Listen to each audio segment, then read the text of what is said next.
윤석열 대통령은 탄핵 기각하잖아요. 네. 신나가지고 가세요. 2번, 3번 개엄할 겁니다. 이런 나라를 기대하게 될 수밖에 없어요. 그러면 이 재판은 네. 하나만 아니겠냐. 보면 달 타령도 하고요. 그 다음에 무슨 공작 타령도 하는데 네. 트레이드 마크예요. 저는 공작이라는 네. 표현을 듣고 참 살기 위해서 아등바등 하는구나, 아무거나 갖다 붙이는구나 그런 생각이 들었습니다. 네. 결국 변론을 힘들게 만든 것 자체도 윤석열이다. 저는 그렇게 봅니다. 헌재에서 거의 개몽 TV라는 유튜브를 개설한 느낌이에요. 윤석열의 개몽 TV. 다른 극우 유튜버들의 내용들을 차용해서 본인의 입으로 계속해서 얘기하고 있어요. 오전 TV 해야죠. 이제 나중에 그 계시면은 먹고 살아야 되니까. 만약에 그렇게 되면 저희 당에서 배출한 대통령이고 그동안 일을 국정 운영을 같이 했는데 접견 한 번도 안 가는 그게 맞느냐 그런 상황이 인간적인 상황을 대비해서 대입해서 판단해야 될 영역이라고 봐요. 민주당 출신 대통령이 만약에 뭔가 일을 잘못해서 구치소에 들어간 상황이 발생했을 때 네. 민주당에 속한 국회의원들이 그럼 우리는 죄 지었으니까 완전히 손절하고 쳐다도 안 보겠다, 안 간다, 정에 맞지 않는다 이러면서 안 가겠나요? 한없이 가벼운 정치 토크쇼 장르만 여의도 2월 7일 금요일 순서 시작하겠습니다. 반갑습니다. 정프로고요.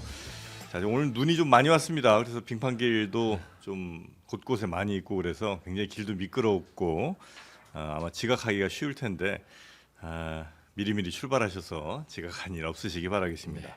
오늘 여기도 헐레벌떡 뛰어오신 분들이 좀 계신 것 같아서 나밖에 없어요. 바로 자수합니까? 네. 함께 하시는 분들 소개해드릴게요. 저 헐레벌떡 뛰어오신 우리 서용주 소장님 어서 오십시오. 네, 안녕하세요. 맥소장 서용주입니다. 네, 반갑습니다. 국민의힘 윤희석 수석 대변인님 어서 오십시오. 네. 전 수석 대변인님 어서 오십시오. 전 선임. 네, 감사합니다. 지금은 뭐 하세요? 뭐 서용주 소장님하고 네. 주 10번 만나면서 방송에 방송에 집중하고 계시고. 국민의힘을 방어하면서 네. 약간 감기 기운 있으신 것 같습니다. 예. 네. 제가 좀 건강 옮았어요. 건강 관리 잘 하시고요. 남탓. 네. 김보엽 수석 대변인님 어서 오십시오. 안녕하십니까? 네, 김보입니다. 조국혁신당 김보엽 수석 대변인님 그리고 뉴스는 최윤경 기자께서 정리해 주실 겁니다. 어서 오십시오. 안녕하십니까? 네, 반갑습니다. 네. 자, 지금 그 탄핵 심판 그리고 또 내란 국조특위 요 두 개가 이제 제일 큰 뉴스들이 생산되는 곳인 것 같습니다. 그렇습니다. 네. 그러나 하나 또 네. 살짝 살펴보고 갈 게 있죠. 네, 우리 마음속에 품었던 산유국의 꿈이 아스라이 사라졌습니다. 대왕고래. 대왕고래 프로젝트 산업통상자원부가 1차 탐사 시추 결과 대왕고래의 경제성을 확인하지 못했다라면서 사실상 무산 입장을 밝혔습니다. 네. 지난해 6월에 대통령이 직접 등판했잖아요. 이거 네. 국정 브리핑을 하면서 140억 배럴에 달하는 석유와 가스 매장 가능성 얘기해서 되게 설렜는데 네. 아닐 것 같다라고 밝혀졌고요. 그 산자부에서는 그때 발표 당시가 조금 뻥튀기가 많이 된 거 아니냐. 삼성전자 시가총액 5배 수준이다. 이렇게 막 채굴이 되면 그런 네. 얘기가 있었는데 그 산자부는 이 지난해에 있었던 그 발표는 저희가 생각하지 못했던 정무적인 영향이 많이 개입되는 과정에서 좀 이제 비유가 좀 과장됐다. 많이 좀 그랬다. 이렇게 얘기를 했습니다. 네. 물론 이제 자원 개발이라는 게 늘 뭐 실패 가능성이 없는 건 아니겠습니다만 또 대통령이 이례적으로 직접 발표를 하는 바람에 많이들 기대를 하신 분도 계셨고 주식 시장에서도 테마주들이 또 형성이 돼서 등락이 꽤 있었는데 결국은 뭐 확정까지는 아닙니다만 지금 현재로서는 가능성이 매우 낮은 것으로 그러나 우리에겐 또 마귀상어가 기다리고 있는 거. 마귀상어. 네. 네, 대왕고래 옆에 또 마귀상어가 있다고 그래서 그것도 근데 쉽지는 않은 것 같아요, 그죠? 네, 요거는 뭐 특별히 뭐 논평을 할 게 혹시 있을까요? 좀 더 뚫어봐야죠. 원래 20%라니까 뭐 5번 다섯 뚫기로 번 처음에 뚫게. 했으니까 좀더 한번 뚫어볼까요? 뚫었다고 뭐 이게 무산됐다 뭐 그러기보다는 네. 처음에 좀 매장량 추정치를 굉장히 그냥 영끌해서 막 140억 배럴 2천조 삼성전자 시가총액이 요거 발표할 때만 400조 정도 됐을 거예요. 네. 지금 한 320조 정도 되는데 떨어져서 뭐 몇 번 더 뚫을 거라고는 하니까. 아니 뭐 뜯는 거는 좋아요. 그러니까 매 정권마다 네. 이런 자원 개발에 대한 어떤 시도는 사업들을 해야죠. 계속 해왔고 네. 뭐 특별하게 윤석열 정부 들어서 했던 건 아니에요. 근데 이제 윤석열 대통령이 다시 돌아올지는 모르겠으나 못 돌아오겠죠. 근데 그러면 성공할 수도 있다. 그러니까 윤석열 대통령이 손대면 다 실패해요. 마이너스의 손이죠. 부산 엑스포도 보세요. 그거 막 세계 돌아다니면서 하겠다고 뭐 다 됐습니다 했는데 손대니까 바로 그냥 23표. 네. 대왕고래도 석유공사가 발표했으면 또 몰라요. 제가 뭐 이제 뭐 개인적인 판단이긴 하나 네. 본인이 이거 그냥 석유공사에서 발표하고 산자부에서 하게 놔뒀었으면 열심히 했었을 텐데 여기도 뚫어보고 저기도 뚫어보고. 네. 근데 본인이 이제 막 대통령이 나서서 이거 말이에요. 뭐 이제 2천조고요. 이제 대한민국 산유국이 됩니다.라고 하는 것인데 손대니까 안 되잖아요. 결과론적으로. 손 떼면 가능성이 있다. 손 떼면 대한민국이 행복해지고 말하자면은 자원 국가가 될 수 있다라는 저는 희망이 좀 보입니다. 네. 근데 이게 지나간 문제가 아니잖아요. 아직 헌법재판소에 이걸 가지고 얘기를 한단 말이에요. 네. 어제 그 용산의 박준섭. 경제수석이라는 양반이 나와서 예산을 그렇게 삭감하니까 비상계엄 선포할 수밖에 없었다라는 식으로 얘기를 하고 윤석열의 변호인단도 여전히 그 주장을 변론서에 써놨습니다. 2,200조 이거 치적이 될까봐 야당이 막 깔아뭉개고 예산 삭감한 거 아니냐. 헌법재판소에서 같은 주장을 하고 있는데 이제 산자부가 이렇게 주장 그 경제성 없다고 내놓은 마당에 네. 적어도 그런 변론은 좀 빼야 하고요. 윤석열 최근에 그런 얘기하지 않았습니까? 호수에 비친 달 그림자를 쫓는 것 같다. 네, 네. 이게 허상이다라고 얘기한 건데 윤석열 자신이 바다 위에 이렇게 검은 그림자가 떠다니는 걸 보고 국민들한테 저게 바로 대왕고래입니다라고 사기를 친 거죠. 대국민 사기극으로 판명난 겁니다. 네. 굉장히 하여튼 문학 소년으로서의 자질이 좀 돋보이는 표현이 아니었나. 대왕거래 프로젝트를 제가 보니까 산자부 장관이 아직도 현직에 계신 것 같은데 네. 많이 과장해서 말씀하신 부분이 네. 예, 시작인 걸로 보여요. 네. 그 내부에서도 그런 얘기가 많다고 하잖아요. 삼성전자 시가총액 5배. 네. 그게 아주 크게 오지 않습니까? 오죠. 네, 거기 이제 당시 정치상황 맞물렸을 때 그 김건희 배우자에 네. 대한 어떤 그런 여론들이 좋지 않았고 네. 정치적으로도 굉장히 밀린 상황에서 국면전환용으로 써버린 거예요. 그러니까 예를 들면 아쉬운 게 그런 겁니다. 그냥 자원개발의 정책들은 정책개발로 둬야 돼요. 산자부나 석공, 석유공사에서 이걸 그냥 추진하게 줘야 되는데 네. 대통령이 직접 내가 발표할게 한 거는 이거 정무, 정치가 들어간 거예요. 네, 네. 그러다 보니까 예산 자체도 그렇습니다. 이런 부분들은 석유공사가 보고서를 가지고 국회를 찾아와서 이렇게 좀 이 가능성이 높습니다. 이번에 예산 좀 태워주십시오. 그러면 산자부 장관도 찾아와서 여야 다니면서 네. 예산이 필요합니다. 해서 조금이라도 좀 장기적으로 예산을 받았다면 여야 정치권이 이거를 정치에 오염이 안 됐으면 줬을 수도 있어요. 근데 이게 대통령이 나서서 뭐 2,200조라고 막 하니까 이건 안 주게 되죠. 이런 뭐 말하자면 말도 안 되는 사기극을 벌이는데 이걸 돈을 준다? 줄 수가 없어요. 자원 개발이라는 그 당연히 이제 우리나라가 해야 될 어떤 아니 그건 해야 된다. 사업에 있어서 반대하지 정치가 않습니다. 개입되면서 오염이 됐고 이게 이제 엉뚱한 쪽으로 자꾸 활용이 되다 보니까 그렇죠. 이걸 이제 떼내야 된다. 그러니까 이거는 부처에서 하게끔 둬야 돼요. 석유공사 이거 매번 하라고 그거는 만든데 약간 유보적으로 평가해야 돼요. 몇 번 더 뚫는데 만약에 나오면 어떡해? 나오면 좋죠. 그러니까 근데 2,200조는 안 나오겠지. 그 모르지. 그 거의 우리 대한민국 두바이 되는 거예요. 네. 두바이 왕자 하세요. 그러니까 헌재 뭐 지금 이 가스 얘기도 좀 나왔는데 의원이냐 요원이냐 인원이냐 이 논란이 지금 또 불거지고 있습니다. 네, 근데 이게 참 얼마나 중요한 건지 잘 모르겠는데 어제 이 얘기를 정말 오랜 시간 동안 하기는 했었어요. 곽종근 그 특전사령관이 나와서 증언을 할 때 그 6차 탄핵 심판에서 그 비상계엄 당시에 국회의사당에서 끌어내라라고 지시한 사람이 누군지 이게 핵심인 것 같고 네. 그리고 이제 끌어내야 될 대상이 누군지 이거를 이제 그때 인원으로 들었냐 의원으로 지시한 거냐 요원이라고 했느냐 끌어내라고 한 사람이 누군지랑 그치. 누구를 끌어내라고 한지 그렇죠. 두 개 그 두 중요하다. 가지가 이제 핵심인데 네. 그걸로 이제 윤 대통령 측과 곽종근 그 특전사령관 간의 공방이 있었습니다. 그리고 또 헌법재판관도 등판을 해가지고 곽종근 사령관을 신문하게 하기도 했는데 신문 아무튼 뭐 질문을 했는데 곽 전 사령관은 대통령이 4일 0시 30분 비화폰으로 의결 정족수가 다 안 채워진 것 같다. 안에 있는 인원들을 다 끄집어내라라고 지시를 했다라고 이야기를 했는데 대통령은 의원이라는 거는 곽종근이 그렇게 이해한 것이지 나는 인원이라는 거는 곽종근이 그렇게 이해한 거지 나는 그런 단어를 쓰지 않는다라고 이야기를 했다. 그러니까 그냥 의원이라고 곽종근 스스로 이해를 한 거다. 그렇게 알아들은 것이다라고 이제 반박을 했습니다. 그러니까 이제 윤석열 대통령 측은 의원이란 말을 한 적이 없고 그럼 인원이라고 했다는 거예요? 근데 인원이란 단어도 나는 쓰는 사람이 아니다. 그럼 뭐 그런데 윤석열은 그날 어제 6차 변론에서도 인원이란 표현을 여러 차례 번 썼고 쓰긴 했습니다. 네. 네. 4.3 가역 대국민 담화 때도 인원이라는 표현을 썼고 제 기억에는 의대 정원 관련해서 1시간 가량 간담회를 할 때 왜 이걸 해야 되냐,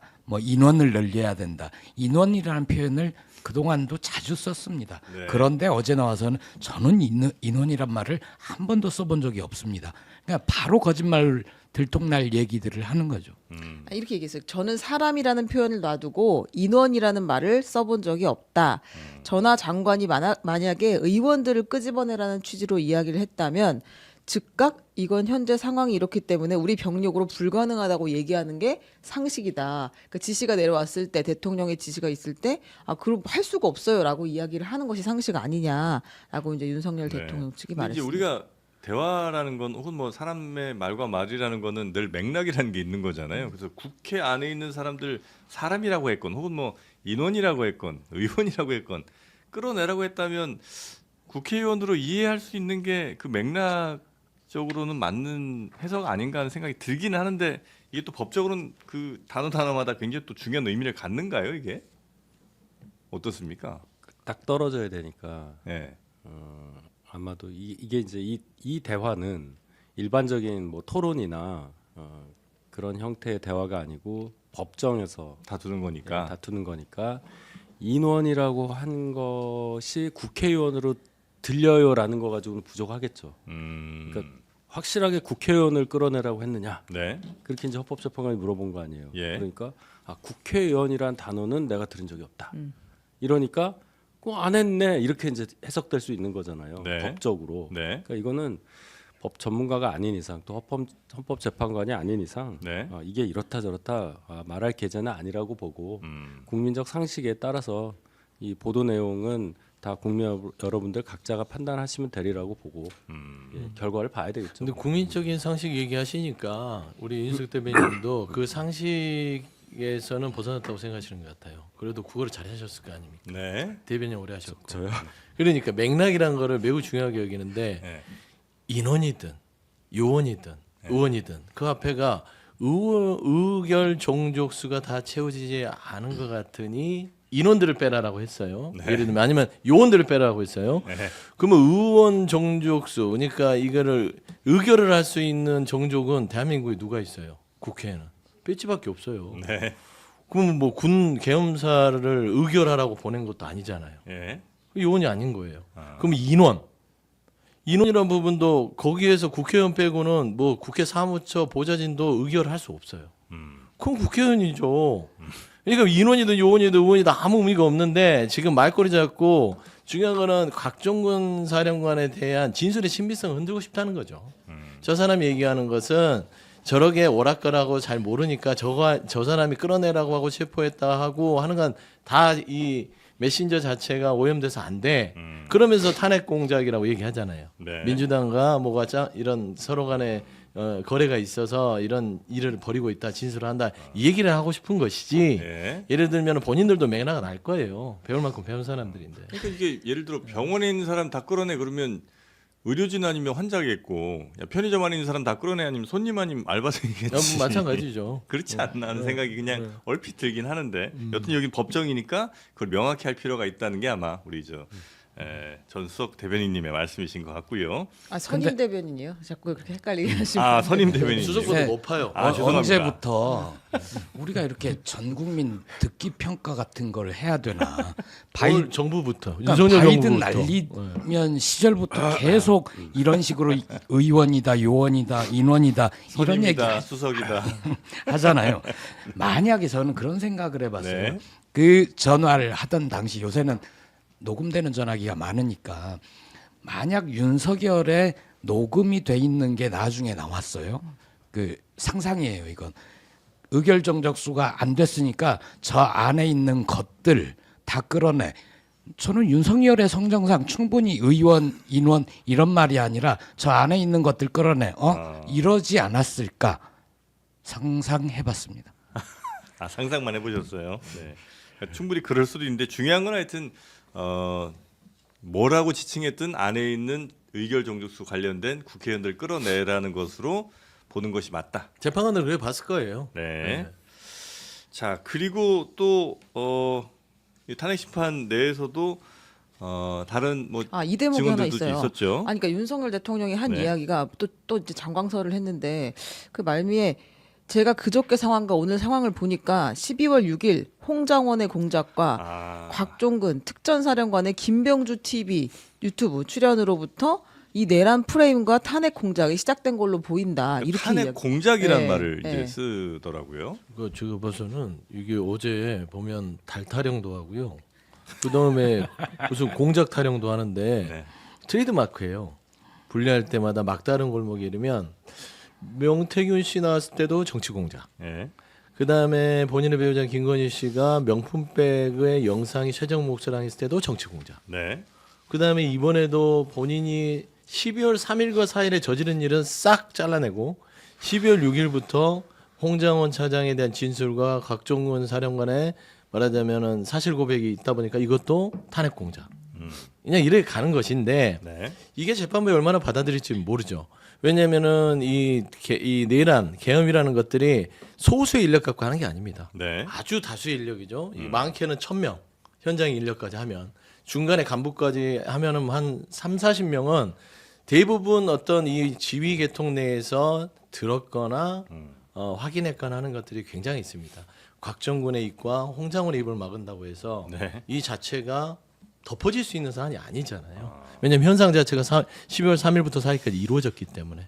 그러니까 이게 그냥 서로 간에 저기 골방에 박혀서 음모를 했던 게 아닙니다. 요거 잡고 계획을 하고 서로 간에 대화를 했다면은 이게 통할 수 있으나 행위 자체가 존재하는 하에는 탄핵 공작의 말은 먹히지 않을 것 같아요. 탄핵 공작은 조금 약간 좀 뜬금없지 않나 하는 생각이 들긴 하던데 그러니까 그렇게 이 볼 여지가 좀 있나요? 그러니까 시각이 예. 그 홍장원 차장이 국정원장한테 보고를 즉시 했냐 안 했냐 여부부터 네. 좀 미심쩍은 그런 행동을 했다고 볼 만한 소지가 있다. 네, 이런 네, 차원에서 본다면은 박선원 의원이 국정원에 오래 근무를 했었고 네. 또 뭐 지금 이제 정보위 뭐 간사를 하고 있으니까 뭐 그런 관계라고 볼 수는 있겠지만 이 메모 같은 것도 박선원한테 넘어가고 박선원 의원이 이 내란 관련한 단어를 처음 쓰기 시작하면서 정치 공세를 하니까 이 좀 강경하게 이 상황을 보수적으로 보는 입장에서는 네. 이거 좀 이상하다라고 볼 만한 여지가 있다고 볼 수 있죠. 그러니까 이제 탄핵 공작이란 거는 비상계엄 자체가 큰 문제가 없는 일이었는데 이걸 마치 국회의원들 막 잡아들이란 것처럼 이 두 사람이 야당과 짬짬이 같은 걸 해서 탄핵으로 몰고 간다. 요런 게 이제 스토리 라인인 거죠. 그러니까 제 생각은 이렇습니다. 윤 대통령 입장은 예. 계엄한 거 맞고 계엄은 대통령의 특별한 어떤 권력 행사의 하나의 부분인데 네.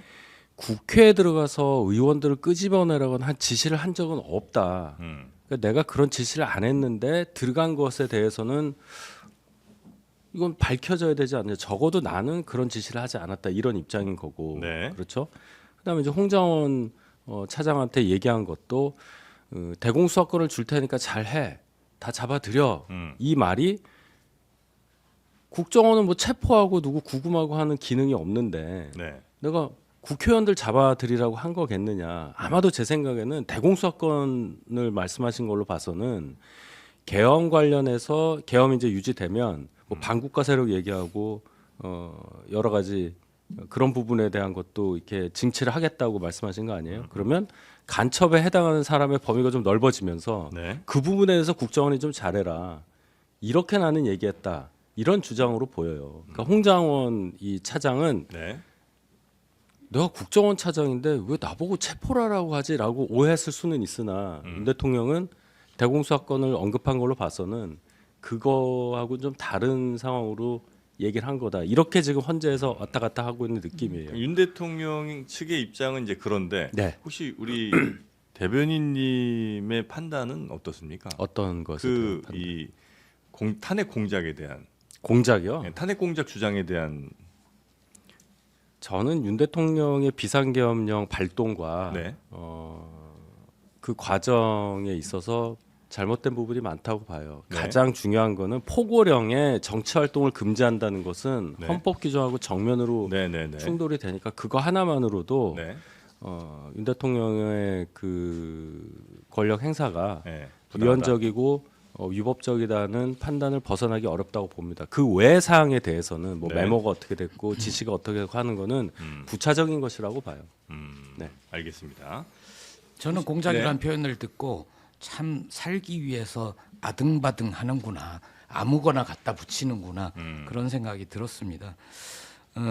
국회에 들어가서 국회의원들을 끌어내려고 했던 거는 방금 말씀하신 거랑 연관이 있습니다.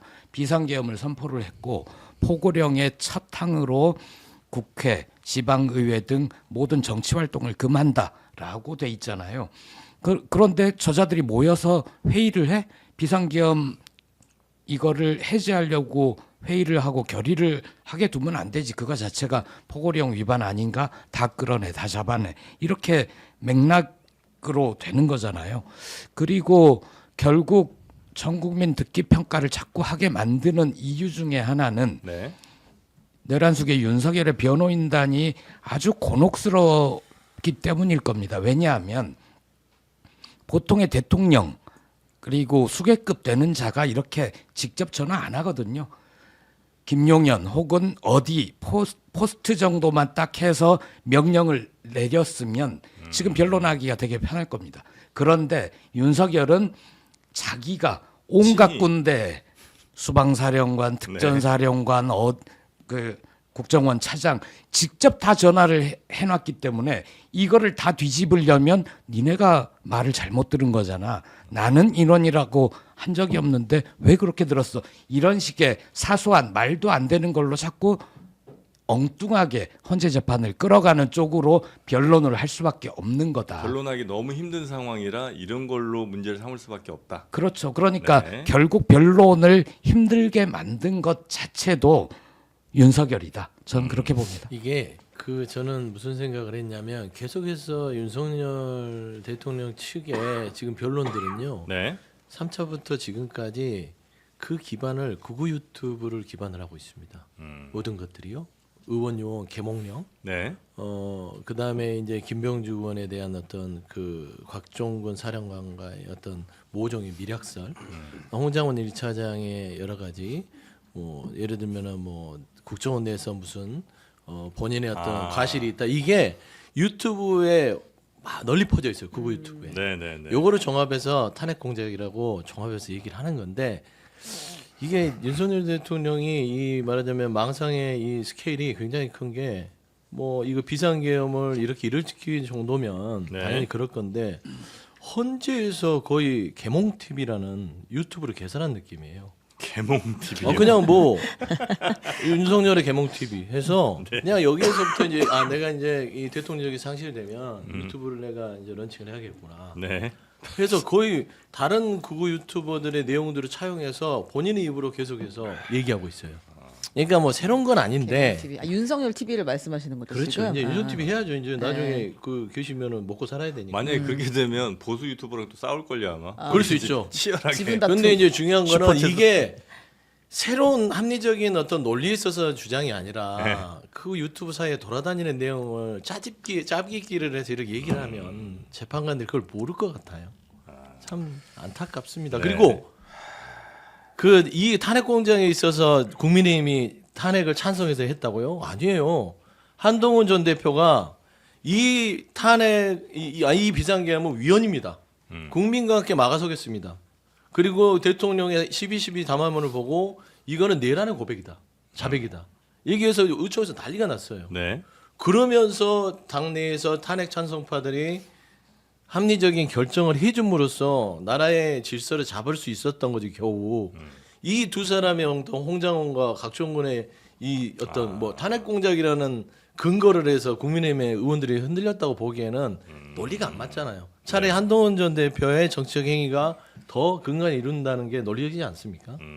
근데 아마 저 윤석열 대통령 그리고 변호인 측은 그렇게 한동훈 대표나 이런 사람들이 나서게 된 것도 아마 이 두 사람, 그러니까 홍장원과 곽종근 이런 사람들이 막 국회의원 끌어내라고 했다, 또 뭐 헌법을 완전히 이제 망가뜨리려고 싹 다 잡아들이 뭐 이런 등등의 이야기를 했으니까 그 사람들이 휘둘렸겠지라고 아마 지금 생각을 하는 것 같은. 네.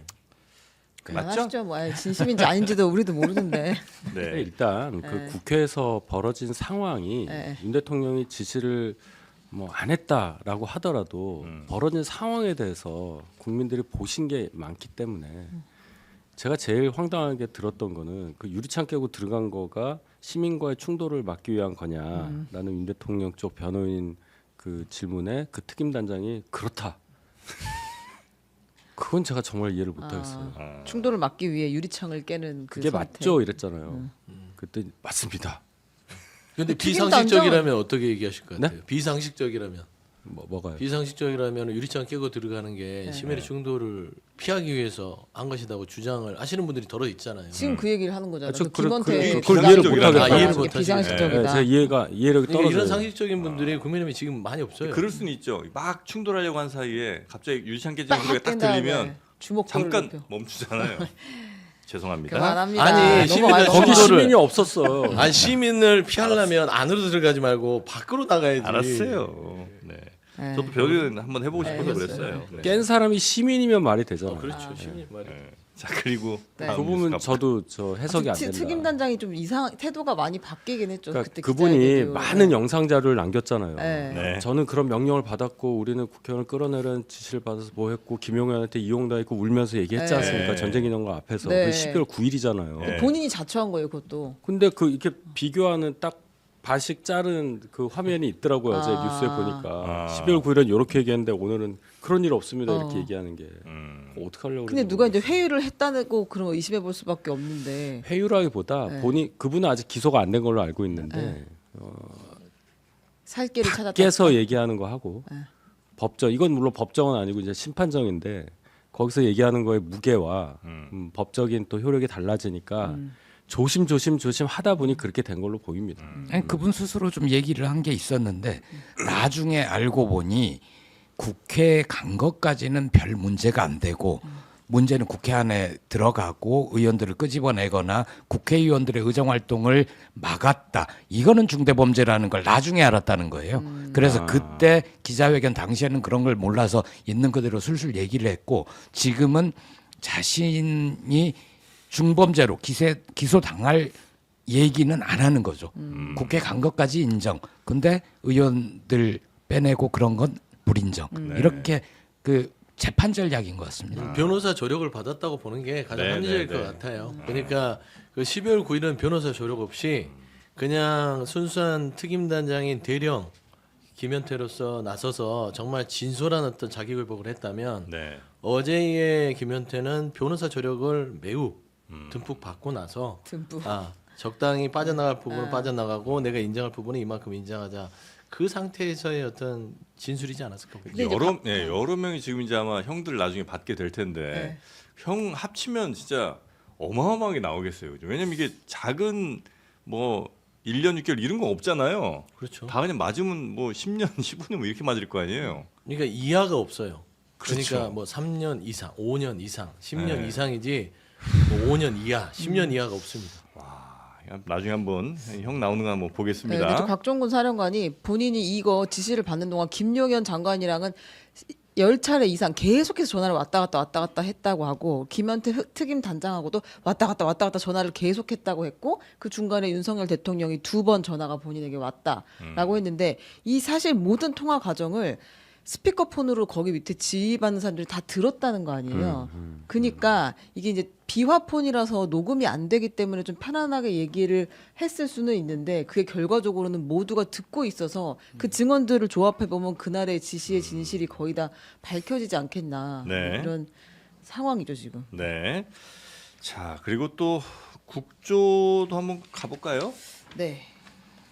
국정조사. 국조의 주인공은 네. 한덕수, 최상목 두 사람이었는데. 넘버 2, 3. 네. 근데 이제 한덕수 총리 먼저 보고 올까요? 그럴까요? 어제 그러니까 이 개헌 문건, 포고령 이제 이런 것들 이야기가 계속 나오면서 네. 국무회의 당시에 받았냐, 언제 알았냐, 봤냐 이런 이야기들이 있었잖아요. 근데 이제 한덕수 총리가 또 네. 기가 막힌 이야기를 하나 했습니다. 듣고 오겠습니다. 네. 저 비상계엄이 선포되는 당시에는 제가 전혀 인지를 하지 못했고요. 해제 국무회의를 마치고 예, 그리고 사무실로 출근을 해서 예. 제 그 양복 뒷주머니에 있는 것을 알았습니다. 그러니까 그날은 못 받고. 네. 내란 당일, 아니, 개헌 당일 개헌 선포문을 받았는데 네. 나는 확인하지 못했다. 근데 나중에 가서 보니까 양복 뒷주머니에 있었다는 것을 알게 되었다. 아 이거 누가 넣어준 거예요 그러면? 본인 넣었을 거 아니에요. 설마 뒷주머니 누가 꽂아주진 않았을 거 아니에요. 가끔 예전에 보면 저 설날 같은 때 저 고모님 가실 때 아유 뒤에다 차비하시라고 이렇게 용돈 꽂아드려요. 그럴 때는 있는데 아. 그래도 알지 내 뒷주머니 꽂히면. 느낌이 오죠. 예. 이게 말이 안 되는 것 같은데. 근데 처음에 예. 한덕수가 대통령의 명령이 담긴 이런 문서를 받았다라고 처음에 얘기 안 했죠. 이 문서가 등장한 건 김용현이 최상목 외에도 한덕수 뭐 다른 사람도 몇 명이 종이를 받았다, 메모를 받았다 이 얘기를 한 뒤에 나왔을걸요. 한덕수는 처음에는 자기가 이런 문서를 받았다라고 한 적이 없기 때문에 뒤늦게 그 문서를 받았다라는 거를 얘기할 수 있는 건 그날 정신이 너무 없어가지고 제가 뭘 받았는지도 모르겠고 나중에 보니 이게 뒷주머니에 있네요. 이렇게 얘기할 수밖에 없는 겁니다. 자기 죄를 줄이기 위해서. 그러니까 다들 이렇게 종이는 받아놓고 다들 안 보고 어디다 집어넣거나 뭐 이런 다음에 나중에 봤다는 거 아니에요 지금 현재 상황이. 근데 사람이 신체 구조상 네. 엉덩이에 살이 없으면 모를 수도 있어요. 무슨 소리세요? 이게 이제 헐렁헐렁하면 들어올 때 모를 수도 있는데 네. 제가 봐서는 저 부분은 확인을 해봐야 될 것 같은데 네. 설사 받았다 하더라도 네. 본인이 뒷주머니에 넣었을 가능성이 저는 농후하다고 봅니다. 해제 국무 그러니까 국무회의 해제 국무회의 이후에 받았다는 거 아닙니까? 그죠? 그 전에 받았을 거예요. 그러니까 그 전에 네. 받았는데 네. 해제 국무회의 마치고 나서 알게 알게 되었다. 된 거잖아요. 내 뒷주머니에 잘 있더라. 봐요. 우리가 이제 중요한 거는 이렇게 이게 신체 부위에서 여기에다 넣습니다. 네. 여기다 넣죠. 안주머니. 그렇겠죠. 그다음 네. 여기에 넣죠. 네. 별로 안 중요한 거는 이렇게 해서 그냥 여기다 넣어요. 뒷주머니. 그러니까 한덕수 총리가 보면은 그 비상계엄을 발표할 당시 가장 일찍 왔습니다. 제가 알기로는 증언이 8시인가 9시에 먼저 와서 대통령과 만나고 있었고 김용현 전 장관의 증언이에요. 그리고 많은 얘기를 했었고 본인은 만료했다고 하니 아마 여러 가지 얘기를 했을 텐데 끝까지는 못 이겨냈을 것 같아요. 그래서 못 이겨내고 계엄 선포문을 받아들었는데 네. 속으로 에잇 하면서 뒷주머니에 넣지 않았을까. 저는 좀 그런 추측이 돼요. 근데 뭐 이제 그건 밝혀져야겠는데. 네, 밝혀질 거니까 한번 좀 다음으로 넘어가 볼까요? 이게 예. 어떻게 밝혀져요? 왜 밝혀질 수 있을 것 같은데 본인이 그걸 제출했대잖아요. 그러면서 우리가 내 당시 상황이 이랬으니까라고 하고 그러니까 수사기관에 상황은 안 제출했다. 밝혀진다는 거죠. 자기밖에 모르는데 아니면 이제 그 국무회의 참석했던 사람들이 누가 봤다? 아닌데요. 넣는 거 봤는데 받는 것도 봤는데 누가 이럴 수는 읽는 있지. 거 봤는데요. 뭐 이럴 수도 있죠 나중에. 그렇게 크게 중요한 것 같지는 않아요. 그러니까 이제 일단- 이런 게 이제 네. 드러나는 게 참 부끄럽습니다. 이게 네. 이제 나중에 제가 이제 뭐 잠깐 덧붙이면 새로운 정권이 들어오든 간에 이 내란 특검은 계속될 수밖에 없습니다. 지금은 1차적으로 중요한 사람들만 네. 내란 우두머리와 중요 임무 종사자 이런 분들만 툭툭 해서 헌재와 형사 재판을 통해서 네. 일단은 저기 책임을 물을 것인데 향후에는 그 이후에 종사했던 사람들 예를 들면 했을 수도 있는 안더스 국무총리, 최상무 권한대행까지 내란 특검을 통해서 네.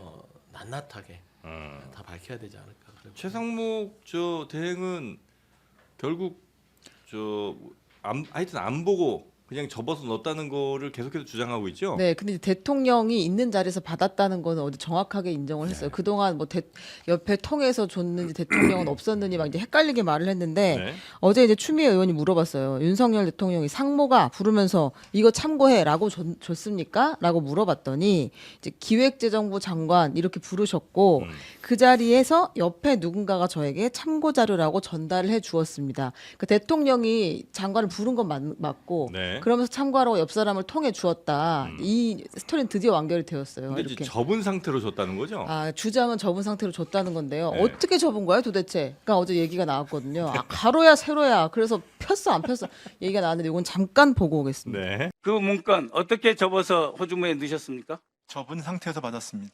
그 접혀 있는 상태가 세로입니까? 가로입니까? 가로입니다. 이겁니까? 아니요, 가로. 가로로 2번 정도 접혀 있고 가로가 한 번 더 접혀 두 번 있었습니다. 접혔다 이거죠. 또 한 번 접혀 있었습니다. 한 번 더 접혔어요? 네, 그렇습니다. 그러니까 제출한 상태에서 이렇게 접혀진 흔적이 없어요. 밑에 분이 이거를 다리미질 해가지고 펴가지고 다시 작성해 제출한 이거는 거는 뭐 차관한테 물어보시면 될 텐데요. 국정조사에서 한 번 접었는지 두 번 접었는지 이게 이렇게 이슈인지 모르겠습니다만 여튼 이게 최상목 권한대행은 하여튼 난 못 봤다. 그 안에 내용을 못 봤다는 게 가장 핵심 주장인 것 같아요. 접은 상태로 와서 나는 보지 않았다. 근데 지금 박선원 의원 주장은 이게 이제 접힌 흔적이 없다는 거죠? 네, 그러니까 제출된 수사기관에 제출된 이 문건은 접힌 네. 흔적이 없다. 근데 한 번이라도 접혀 있으면 복사를 해도 그 접힌 자국은 있다는 거예요. 4번인 걸 알 수 있고. 그렇겠죠. 네, 예. 근데 이제 그렇지 않은 상태인데 정말 접힌 대로 왔어? 정말 못 봤어? 이제 이걸 계속 물어보는 거죠. 네. 그런데도 형상 F4를 기억 했어? 중인가요? 형상 기억 종이. 투표용지? 네, 접힌 라고 기억이 이야기를 형 쪽지. 하고 있습니다. 아니 근데 이거 파일에다 주지 않았을까요? 그 L 파일이라고. 네. 클리어 네, 파일. 반투명 파일. 일반적으로 그렇게 주죠. 대부분 이제 네. 그 조금 이런 정부 부처에서는 장관이나 위에 사람 줄 그치. 때는 접은 거는 이거는 조금 예의가 아니라서 그러게요. L 파일에 넣어서 이렇게 주거든요. 보통 그러면 그렇죠. 쓱 보고 L 파일에 넣습니다. 그래서 아마 저는 그랬을 가능성이 높고 그래서 최상목 권한대행은 봤을 것 같고 한덕수 총리도 봤을 거예요. 보고 나서 에잇 하고 이제 뒤에다 넣고. 그게 이제 상식적인 판단이잖아요. 받고 뭔 내용인데 이렇게 한다고?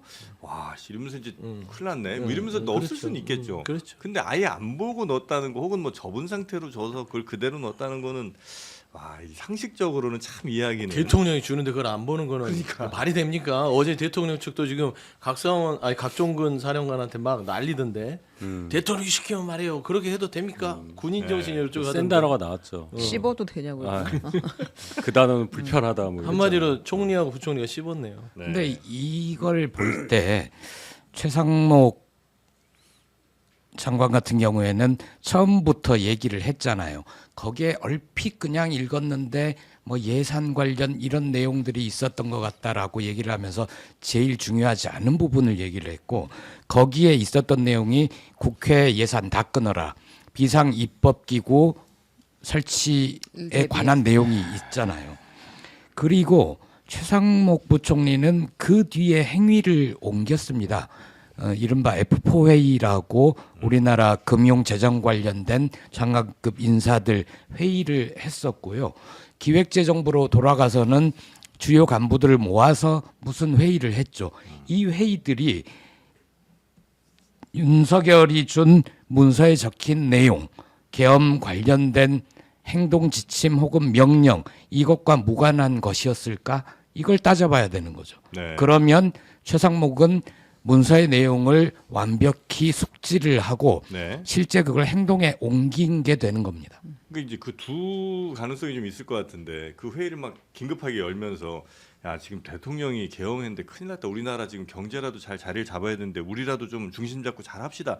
이 내용이었는지 아니면 대통령이 시킨 대로 야, 지금 이제 대통령이 이렇게 시켰으니까 비상입법기구 만들었고 거기에 대한 예산 우리가 이렇게 짜야 됩니다. 이 회의였는지에 따라서 이 최상목 권한대행의 완전 운명이 갈리는 거 아니겠습니까? 그렇습니다. 나머지 사람들의 이야기를 좀 들어보면 답이 좀 나올 수 있을 것 같은데 그거는 왜 아직 안 하고 있을까요? 아닌가? 차후에 이제 차후에요? 지금 할 거고 지금 이제 선입 선출이죠. 먼저 이렇게 중요한 범죄부터 쭉 좀 타고 들어가는 쳐내고. 것이고 비상입법기구에 대한 부분들은 반드시 밝혀야 되고 네. 그 부분이 밝혀지면 윤석열 대통령의 탄핵의 주요 요인이 될 거예요. 그 다음에 이제 그거를 실행을 하려고 했던 최상권 권한대행은 네. 추후에 다시 조사를 통해서 뭐라냐면 내란에 대한 중요임무 종사자로서 뭐 처벌을 해야 되느냐 말하냐 그 다음에 문제 같아요. 네, 알겠습니다. 자, 하여튼 최상목 권한대행 관련된 뉴스가 있었고요. 또 다음 뉴스 뭐 있습니까? 최상목 대행에게 또 이제 그 하나 질문이 들어갔었는데 네. 경찰 인사를 최상목 대행이 이제 했다는 거예요. 근데 그 인사 과정에 좀 이제 미심쩍은 사람들이 있다라는 취지인데 치안 정감 자리에 박현수 행안부 경찰국장이 오르게 됐는데 네. 이 사람은 계엄 선포 이후에 조지호 경찰청장 이상민 전 장관에게 전화로 보고하고 경찰청 경비국장과 영등포 경찰서장들과 통화를 한 사실이 확인됐다. 그러니까 이 계엄 당일에 그 긴밀하게 이제 윗선과 아랫선을 연결하는 그런 역할을 했다. 근데 이 사람을 승진시켜 놓으면 경찰 내부에서 이 사람을 조사하거나 하는 일이 가능하겠느냐. 네. 이건 무슨 신호냐. 굉장히 이 사람이 긴밀한 수사 대상이 될 수 있다는 사실을 알았느냐라는 질문을 했을 때 최상목 대행이 그런 구체적인 사항은 알지 못했다라고 했어요. 그럼 인사권을 여기선 행사를 했는데 반대로 그럼 헌법재판관 후보자는 어떻게 할 것이냐라고 또 질문을 받았는데 네. 여기에 대해서는 헌법재판소의 결정을 존중한다는 입장이지만 아직 결정이 나오지 않았기 때문에 예단할 수는 없다. 여야가 합의해 주시면 임명하겠다라는 입장을 다시 반복했습니다. 합의해 주시면 임명하겠다. 알겠습니다. 이거 만약에 이 경찰 내부에 있는 사람들 가운데 굉장히 그 계엄 당일에 핵심적인 혹은 부적절한 일을 한 사람을 만약에 승진시킨 거라면은 이것도 매우 또 수상하게 우리가 해석할 수밖에 없는 거 아니겠습니까? 근데 그것까지는 아닐까요? 현직 경찰청장, 예. 서울청장 다 수사받고 체포됐어요. 경찰 손에 의해서. 그러니까 그거는 너무 과하게 해석하시는 걸로 보이고 네. 또 비교도 지금 헌재 재판관 임명 과정하고 이 치안정감 임명하는 거하고는 저 격이 좀 다르다고 봅니다. 아, 저는. 그렇습니까? 네. 근데 중요한 게 이제 국수본이 본부장의 임기가 얼마 안 남았어요. 네. 그러면 인사를 해야 되고요. 공무원은 수사 기소 상태에서는 사표 처리가 안 됩니다.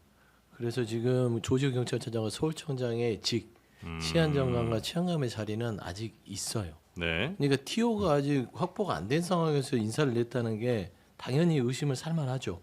특히나 박현승 국장 같은 경우는 말하자면 이 내란 이 비상계엄 하에서 여러 차례 그 정부 측과 통화를 했다는 그런 정황들이 확인되고 있는 사람인데 네. TO도 없는 지금 자리에다가 갑작스럽게 인사를 내고 윤석열 정부 들어서 상계금 특진한 분이에요, 이분이. 윤석열 라인이라고 봐야죠. 네. 그러면은 국수본 본부장에 이제 인사가 있고, 그러면 이 수사를 담당하는 경찰의 국수본부장은 그 하위직들이 이제 올라오게 되는 거잖아요. 위에를 하나를 올리니까. 그러면은 이 국수본의 체제 자체가 결국에는 어떤 공정성이나 투명성이 담보될 수 있느냐? 네. 라는 차원에서는 조금은 오염이 우려되는 인사라는 지적은 피할 수 없을 것 같습니다. 이분이 지금 내정 상태죠. 그렇죠. 임명이 되면 임명장에 밑에 이름이 누구 이름이 찍힙니까? 최상목 권한대행이죠. 그런가요? 그렇습니다. 네. 현직 대통령은 윤석열이잖아요. 그래도 직무, 인사행위를 할수 없으니까. 직무니까 권한대행. 그런 임명장 많아요. 아니 근데 지금 내란 이후에 내란 수사가 진행 중인데 네. 내란에 적극적으로 혹은 소극적으로 참여했던 자들이 승진을 하거나 제자리를 지키는 게 정의로운가? 그거는 한번 생각을 해봐야죠. 이번은 굉장히 의심스러운데 승진을 했어요. 네. 속도가 그리고 진짜 빨라요. 예. 경호차장은 그 체포영장 집행을 막은 그래서 본인이 피의자 신분이잖아요. 네. 그런데 아직도 경호차장을 맡으면서 그때 소소하게 저항했던 경호관들을 압박을 하고 있고 또 윤석열을 경호를 하면서 헌재를 왔다 갔다 하고 용산 한남동 관저를 왔다 갔다 하면서 소통관의 역할도 하고 있을 거란 말이에요. 네. 이게 바람직한 건가 한번 생각해 볼 여지가 있죠. 네, 네, 네. 자, 그리고 다음 뉴스로 한번 좀 넘어가 볼까요? 네, 오늘 대통령은 또 미팅이 좀 있으신 모양이죠? 대통령이 요즘 미팅으로 굉장히 바쁩니다. 그 20일 수감 중에 70번의 이제 외부인 접견이 있었는데 네. 그 중에 이제 66회 정도는 변호인 접견이었고 나머지 2번은 장소 변경, 2번은 일반 접견 이렇게 있었다고 하는데요. 이제 오늘도 윤상현 의원 뭐 이렇게 구치소 방문을 김민전 의원과 같이 했습니다. 윤상현, 김민전. 네, 네. 그 뭐 무슨 얘기가 오가는지는 뭐 알 수는 없는 것이고 아니요, 얘기했습니다. 얘기했어요. 네, 네. 뭐라고 얘기를 했답니까? 윤 대통령이 그 당당한 모습을 견지하려고 한다라고 했다고 합니다. 당당한 모습을 네. 유지하려고 한다. 네, 그리고 국가적으로 어려운 시기인데 네. 민주당이 좌파 카르텔을 강력하게 형성하고 집요하게 싸우지는 않아서 우리는 모래알이 되어서는 안 된다. 좀 더 강력한 자세를 견지하는 게 중요한 게 아니냐라는 이야기를 했다고 하는데요. 당이 똘똘 뭉쳐라는 얘기를 네, 그런 취지인 전에부터 것 계속 같습니다. 강조하네요. 네, 예. 근데 이 보통 분들이 보시기에 예를 들어 며칠 전에는 권영세, 권성동, 나경원 이런 분들이 이제 지도부급이 가시고 그 다음에 윤상현 그리고 김민전 의원 이렇게 이제 가는 게 국민의힘과 영 분리되는 것이 좀 어려운 것 같다는 느낌을 줄 수도 있지 않겠습니까? 대통령과 국민의힘. 근데 그게요. 네. 그런 말씀을 많이 하시는데 네. 저희 당에서 배출한 대통령이고 그동안 일을 국정 운영을 같이 했는데 접견 한 번도 안 가는 그게 맞느냐 그런 상황이 그거는 인간적인 상황을 대비해서 대입해서 판단해야 될 영역이라고 봐요. 뭐 저희 당뿐이 아니라 뭐 다른 당의 경우에 네. 이런 상황이 벌어졌다고 했을 때 그 네. 당에 속한 국회의원이 그 당에서 배출한 대통령 면회를 안 간다. 그건 상상하기 어렵잖아요. 예를 들어서 어떤 뭐 정치 행위를 하다가 뭐 이 당에 더 도움되는 뭔가를 하려다가 문제가 생겨 그래서 이제 저 감옥에 가거나 이렇게 되는 경우랑은 또 다르지 않나요? 그러니까 지금 이거는 비상계엄이라는 사상 초유의 상황을 만들어내서 어찌 그거는 야권에서 공격하려는 포인트죠. 그런가요? 그건 받아들일 수 있어요. 그리고 네. 비난하시란 말이에요. 네. 그런데 그건 인지상정이라는 영역으로 얘기하잖아요, 제가. 죄송한 얘기지만 여러 번 얘기를 하긴 했는데 민주당 출신 대통령이 만약에 뭔가 일을 잘못해서 구치소에 들어간 상황이 발생했을 때 네. 민주당에 속한 국회의원들이 그럼 우리는 죄지었으니까 완전히 손절하고 쳐다도 안 보겠다, 안 간다, 정의에 맞지 않는다 이러면서 안 가겠나요? 그런 상황은 안 벌어질 거예요. 조정은 그러니까 의원이 야당에서도 DJ 면회 가지 네, 않았느냐는 뭐 조정은 얘기는 제가 하고 싶지 해서. 않아요. 네. 그러니까 뭐 그분이 뭐 하여튼 그렇고, 네. 그러니까 저는 그 상황만 보는 겁니다. 예, 그거는 입장이 바뀌면 또 바뀔 수 있는 얘기니까 네. 너무 그 부분에 대해서 아니 니네 당은 이 상태에서도 그러냐라고 이제 공격하시는 거는 뭐 하실 수는 있는데 저희도 거기에 대해서는 할 말이 있다. 예. 할 말이 있죠. 당연히. 그렇죠. 인간적인 부분의 접견은 뭐 비판하는 거 아니에요. 네. 뭐 오랫동안 같이 정치했으면 찾아보는 거야. 뭐 인지상정인데 중요한 건 지도부예요. 그러니까 권현세, 권선동 두 분은 집권여당의 지도부입니다. 네. 그러니까 나머지 개별 의원들이야 인간적 도리 운운하면서 찾아가도 뭐라 하겠어요. 근데 지도부가 움직이는 거 의미가 달라요. 그거는 국민의힘을 대표하고 있는 대표성이 있고요. 그러면 국민의힘은 내란에 대해서 동조하고 있구나. 네. 대통령을 끝까지 지키려고 하는구나. 누가 보더라도 내란 행위가 명백함에도 여전히 계몽령이라고 하고 있고 뭐 헌재를 박살내자고 하는 그런 지지층의 환호를 받고 있는 대통령을 국민의힘이 품고 가나? 나는 오히려 충분히 줄 수 있죠. 그래서 지도부의 처신에 대해서는 비판이 마땅하다고 보는 것이고 저는 이런 생각을 해요. 박근혜 전 대통령의 탄핵이 국민의힘 내부에서는 한 번 있었어요. 그 보수 진영 내에서. 네. 그리고 윤석열의 탄핵이 있습니다. 지금 앞두고 있죠. 네. 이건 그냥 제 개인적 의견인데 박근혜 전 대통령 같은 경우는 최순실이나 이쪽 사람들에 대한 어떤 국정농단에서 본인이 어떤 무력함, 그러니까 좀 어떤 역할도 못하고 나약함, 이용당함, 뭐 공동체 뭐 이런 것들로 인해서 탄핵이 이르렀는데 기각을 했다 하더라도 박근혜 전 대통령은 재범의 우려가 적어요. 제 생각에는. 왜 그러냐면 이거 다시 하지 마세요. 그러면은 몰랐습니다. 제가 최은순이나 이런 사람들을 멀리하고 하겠습니다. 반성하고 잘 해보겠습니다. 그럴 여지가 조금이라도 있다면 네. 윤석열 대통령은 탄핵이 기각되잖아요. 아 최순실, 최서원. 최소원. 네. 최소원은 그렇게 해서 네, 네. 박근혜 전 대통령은 탄핵 기각에도 재범의 우려가 상당히 적다고 봤을 때 예. 윤석열 대통령은 탄핵 기각하잖아요. 예. 신나가지고 가세요. 2번, 3번 겸할 겁니다. 봐봐, 내가 계몽령이라고 했지. 나에 대해서 말이야 인정을 했고 나 이제 대통령 왔으니까 자, 저 예산 깎으면 바로 군 투입하고 말이야. 저쪽 선관위 당장 내일부터 가서 군이 서버 압수해서 지금 부정선거 밝혀. 이런 나라를 기대하게 될 수밖에 없어요. 그러면 이 재판은 네. 하나만 아니겠냐. 그걸 국민의힘 의원들이 몰라요? 그러니까 그거를 알면서도 이러는 것들은 네. 결국엔 본인 3년 동안 그냥 그 아스팔트 지지층한테 지지받고 후원받고 하면서 따뜻하게 좀 정치하고 싶은 생각 위에는 없는 것 같아요. 네. 혹시 뭐 김보엽 대변인님 그냥 이게 다른 범죄가 아니잖아요. 내란이라는 중대범죄잖아요. 그런데도 아직도 인간적인 도리 운운하고 있는 게 저는 참 안타깝습니다. 면회를 간 분들이 마주 앉아가지고 아니 왜 그러셨어요? 그 대통령님 때문에 저희가 지금 당이 죽게 생겼습니다. 이런 얘기 하겠어요?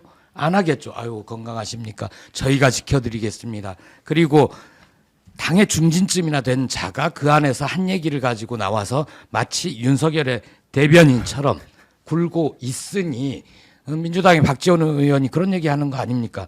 박근혜 때 그 천막당사 쳤듯이 서울구치소 옆에다가 국민의힘 천막당사를 아예 옮겨라.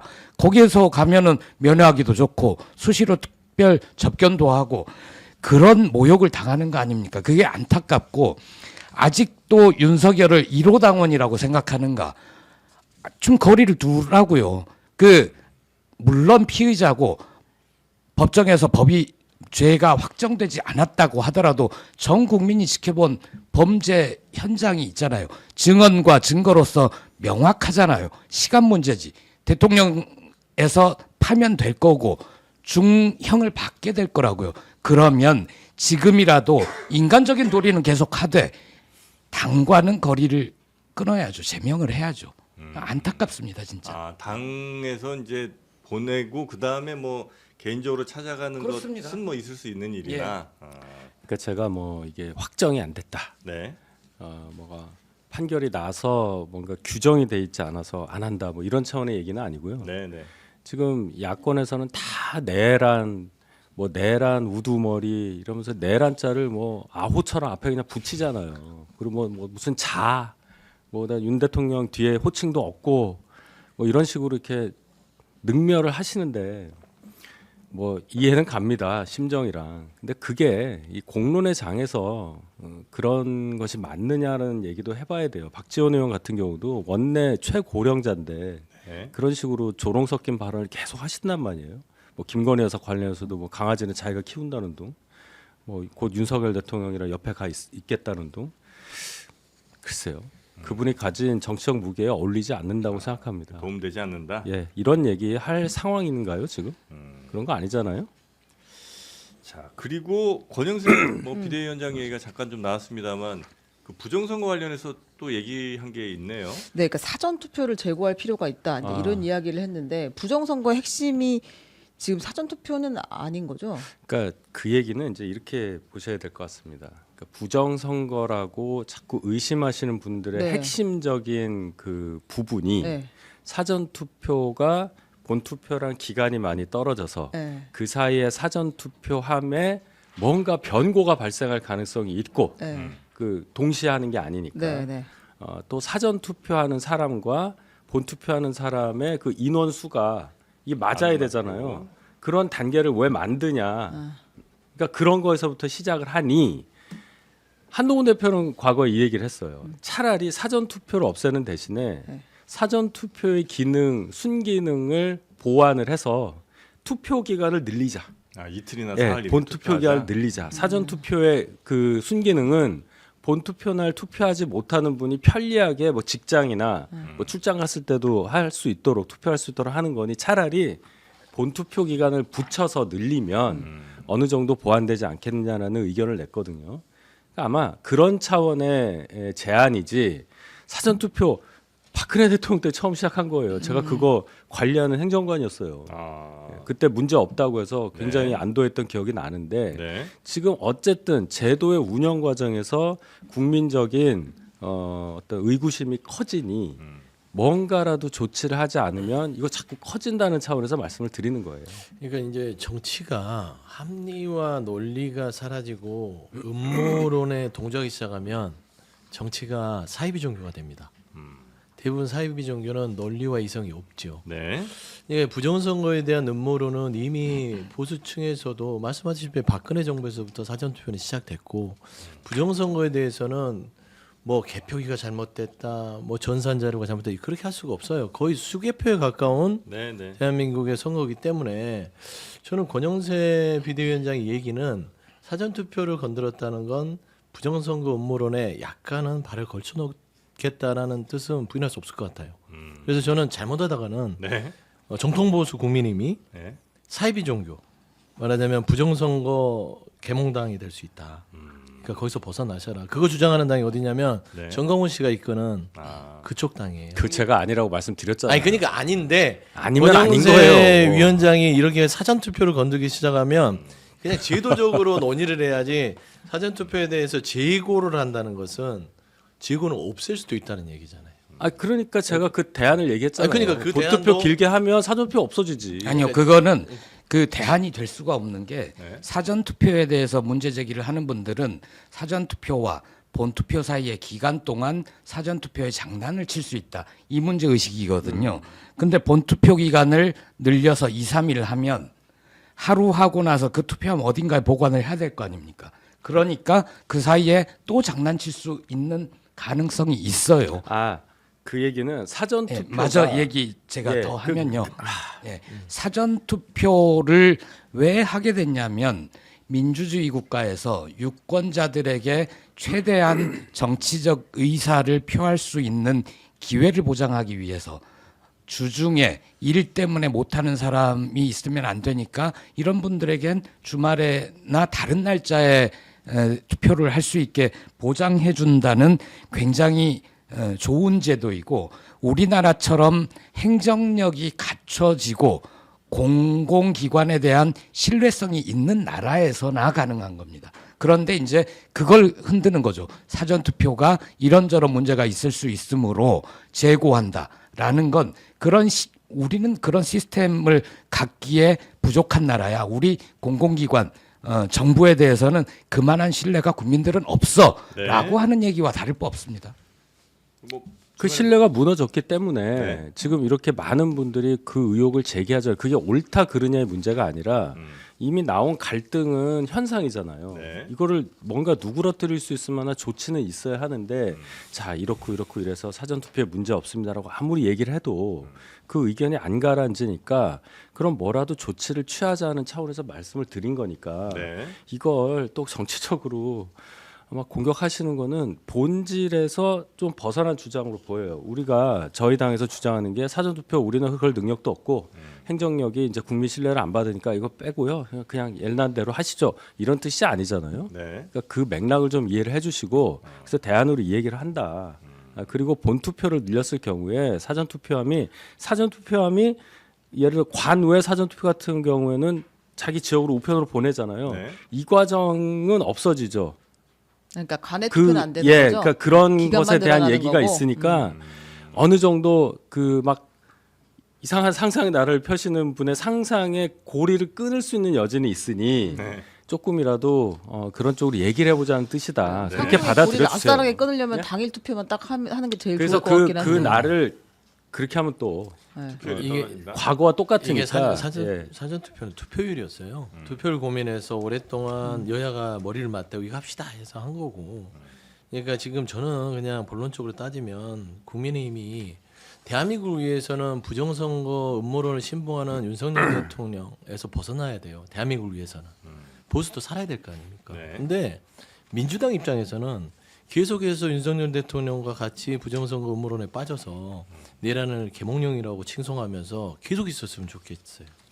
아니 진짜로요. 네. 그러면은 따지고 보면 민주당 입장은 거의 뭐 땅 짓고 헤엄치기인데 선 넘지 맙시다. 대한민국 아니 그냥 대한민국을 위해서는 건전한 보수와 건전한 진보가 존재하는 것들이 좋기 때문에 권영세 비대위원장께서 말씀한 대로 선을 안 넘었으면 좋겠다. 네. 선 넘지 않았어요. 끝으로 요거 하나만 좀 보죠. 국가인권위원회 김용원 상임위원이 조금 과격한 발언을 했네요. 이분은 늘 과격하신 분인데 네. 우리가 사실 소개를 많이는 못했어요. 근데 뭐라고 했냐면 국민의 뜻을 거슬러서 헌법재판소가 대통령을 탄핵한다면 헌법재판소를 두들겨 부수어 흔적도 남김없이 없애버려야 한다라는 글을 본인의 페이스북에다가 남겼습니다. 국가인권위 상임위원. 네, 근데 네. 이게 이제 좀 문제가 되니까 논란이 되니까 나는 헌법재판소를 두들겨 부수라고 했지 헌법재판소 건물을 부수라고 하지는 않았다라는 이제 입장을 내놨는데요. 이제 해석하지 않겠습니다. 해석이 안 되기 때문에. 아, 그 본인이 그 기자분 질문에 답변한 게 있더라고요. 예, 그 폐지하라는 뜻이다. 예, 그렇게 얘기했어요. 헌법재판소를 폐지하라. 예, 개헌을 해서 라는 취지다. 예, 그 취지를 그렇게 표현을 했다 이렇게 네. 얘기를 했습니다. 아무튼 뭐 그런 그게 이제 부수라는 건물 부시라는 얘기가 아니다 그 아, 얘기예요. 예. 네. 건물이 아니라 그 조직을 체제를 그러니까 폐지하자. 부수라. 아, 옛날처럼 얘기다. 대법원이 하는 걸로 가자. 뭐 그 얘기죠. 왜 폐지라고 쓰지? 부순다는 건 사전적 의미로 뭔가 형체에 있는 거를 이렇게 해석하지 않습니다. 이거 아니, 그런 의미인데. 해석도 사치예요. 배운 제가 만큼 봤을 때. 배운 분 아니에요? 저분 변호사 아니에요? 언어의 허용 변호사입니다. 왜 범위를 전환기 좀 씨 넓히시면 아 그런가요? 그럼 되나? 시적 허용 뭐 이런 거 있잖아요. 시적 허용이. 서울 서부지원의 다음 타겟은 헌재다. 헌법재판소다 지금 그 얘기입니다. 지령을 내린 거 아닌가라는 그런 네. 논란들이 있었죠. 비판이 있었죠. 근데 이제 아무튼 이분이 전환기 씨 무료 변론을 내가 해주겠다라는 이야기도 전환기 씨 돈 많은데. 그러게 말입니다. 그러니까. 부자 변론을 왜 해주려고 하는 거지? 부자들끼리.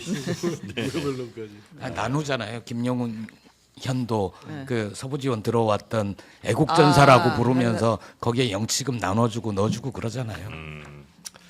따뜻합니다. 쨋소리가 저절로 네 분이 동시에 나왔던 것 같습니다. 자, 요 정도 오늘은 뉴스 살펴보면 괜찮을까요? 네. 네. 자, 그러면 가시는 길 편안하게 알부민 하나씩 아직 드시면서. 먹고 시작하지 너무 아, 힘들어. 벌써 먹었어요. 아, 그래요? 드셨어요? 그럼요. 네. 근데 저는 물론 이제 장르만 쇼핑몰에 이거 알부민 팔고 있습니다만 여러분께 알부민부터 드시라는 말씀 드리지 않고 제가 먹어본 대파김치부터 한번 드셔보세요. 아, 대파김치가 있거든요. 영상 아래 보면 다 나오거든요. 이게 이제 보통 우리가 쪽파김치 많이 먹지 않습니까? 라면이랑 뭐 맛있죠. 특히 짜파게티랑 먹으면 쪽파김치가 그렇게 맛있습니다. 그럼요. 예, 근데 여기 대파김치가 또 있어요. 약간 알싸한 맛이 좀 더 강합니다. 예, 대파김치 19,000원. 귀합니다, 귀해. 근데 국민의힘 사람들은 대파 싫어해요. 아, 이럴 줄 알았어 내가. 내가 또 웃고 있었잖아. 우리 진짜. 민주당 아, 쪽에서 먹을 정말. 테니까. 이게 당연한 진보 쪽에서 먹을. 대파가 무슨 쪽파로 팔라고 그래. 쪽파로. 쪽파김치로 먹어요? 아, 대파김치 맛있는데 이거. 맛은 있지. 대파가 무슨 뭐 저가 아니 있어. 대파 때문에 정포로- 재미 봐놓고선 그래, 뭘 아니, 또 얘기를 해요. 정포님이 정치물이 담뿍 들어가지고 지금 모른 척하면서 대파김치를 팔려고 그래요. 알부민 드십시오, 여러분. 알부민 여기는 알부민. 힘내십시오. 아, 대파김치 근데 맛있는데. 2090은 20대부터 90대까지. 20대의 건강을 90대까지. 90대까지. 아, 그래요? 자, 하여튼 건강들 하시고요. 그 얘기구나. 주말 추위. 나 유통기한인 줄 알았어. 2010년. 2090년까지 유통기한이요? 2090. 살아있기도 힘들 것 같은데. 자, 하여튼 건강들 하시고요. 예, 건강히 다음 주에 다시 뵙겠습니다. 고맙습니다. 네, 감사합니다. 다음 주에 박범계 의원 모십니다.